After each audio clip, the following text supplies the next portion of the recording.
Okay, ഒരു screw നമ്മൾ remove ചെയ്തു. അതുപോലെ തന്നെ മറ്റേ സ്ക്രൂവും റിമൂവ് ചെയ്യുക.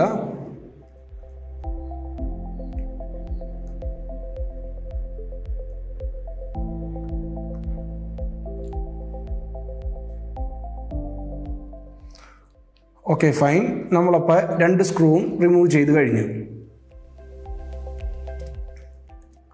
ഓക്കെ, നെക്സ്റ്റ് നമുക്ക് വേണ്ടതെന്ന് വെച്ച് കഴിഞ്ഞാൽ ഓപ്പണറാണ്.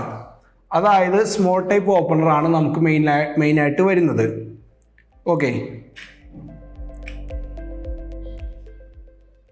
ഈ ഓപ്പണർ ഉപയോഗിച്ചാണ് എഡ്ജസ് എല്ലാം നമ്മൾ ഫസ്റ്റ് അഡ്ജസ്റ്റ് ചെയ്യുന്നത്.